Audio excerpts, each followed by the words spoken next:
Grange from Sportsnet is here to talk about Raptors. That's what everybody's talking about, trending on Twitter last night. We're so excited, and you know, if you're not a Raptors fan, you will be now. Everybody's getting on the bandwagon. They're in the playoffs. How did it happen?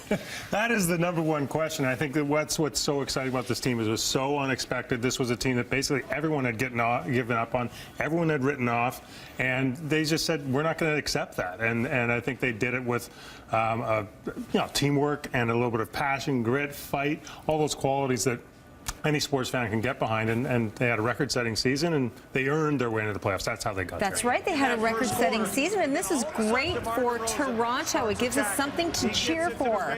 Like you need it, right? Absolutely. Really need something. And this is a team that is very, very easy to cheer for. You're looking at players, guys like DeMar DeRozan. I mean, he's been here for years. He was determined this was the year he was going to make the playoffs, and he's had an all-star season.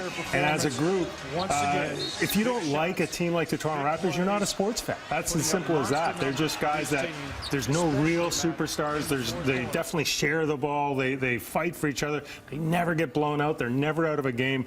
And, to the point where Tim Lewicki, the president of Maple Leaf Sports Entertainment, he says, I want my hockey team, the Toronto Maple Leafs, to be more like my basketball team. Now imagine that. Tougher, grittier, blood and guts. That's a team that I think Toronto people can get behind. Let's talk about the trade, the Rudy Gay trade. Big moment in this team, and I think it really symbolizes a couple of different things.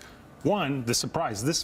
You're trading your best player, your highest scorer, because they were going to rebuild. They were going to turn this whole roster over. It looked like they needed to. And that galvanized the guys in the room and says, look, we're not ready to give up this season. And the other thing, too, was you took one guy who was kind of like we'll call him a hog, I guess would be the way to put it. No one wants to play with a guy like that. Took him out of the lineup. The ball started moving, started sharing. Everybody's you got a deeper team, more character, and I think that's really been the story of this team all year. Kyle Lowry. Again, Tim Lewicki says if there's one player that represents Maple Leaf Sports Entertainment, it's this guy. If he was a hockey player, he'd be a legend in this town, really. Just tough, competitive, and he's really matured as a player. This guy, he had some problems. He was so competitive, he would fight with teammates, he would fight with somebody. Now he's fighting for the right people, fighting for his team, and he's had an unbelievable year. Maybe could be an all-NBA player this season. We've got some great players on this team. We have to talk about this campaign. We the North campaign.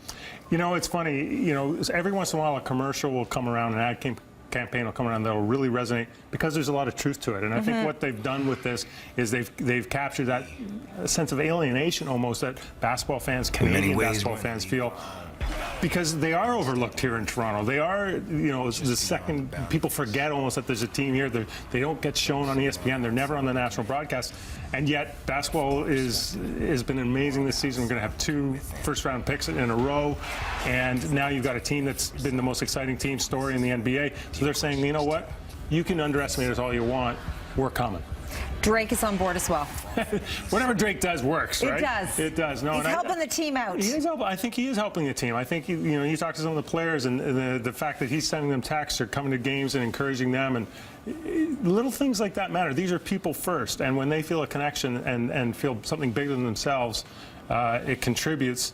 And I think that's, again, something that's going on with this team. There's just something special, and you don't want to fight it. And Toronto is such a great city, and when players come here, they might not necessarily want to come up to Canada and come to Toronto, but once they're here, they want to stay here. They make this a part of, this is their home. They love it when they get here. We just got to get them here. Absolutely. I mean, you guys, like Amir Johnson, who's a heart and soul guy in this team. He's been here for four seasons. I mean, he's out at Carabana. He's out at Louis Blanche. He's taking fans to medieval times. These are athletes that you really can get behind, and they've embraced the city here. And, and I think once Toronto fans realize that, hey, it's like that Sally Field thing. They really like us. They, in turn, return the love. Yeah, for sure. Okay, so let's talk about the game. The game is happening on Saturday, 12:30. Yeah, and it's going to be, the Raptors got their hands full here. The Brooklyn Nets are a veteran team. They come here, they're kind of the most expensive team in basketball, $102 million player payroll. A lot of veterans who've won championships in other places. So it's going to be a test because there is a transition from the regular season in the NBA to the playoffs. Much more physical game. So guys like DeMar DeRozan in it for the first time, Jonas Valanciunas in it for the first time, they're going to get smacked. And so what you can only hope, and I'm optimistic that once they get what's your heart telling you?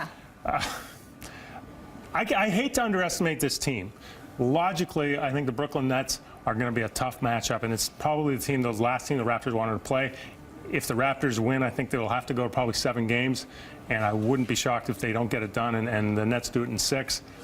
But it's too early for that. I think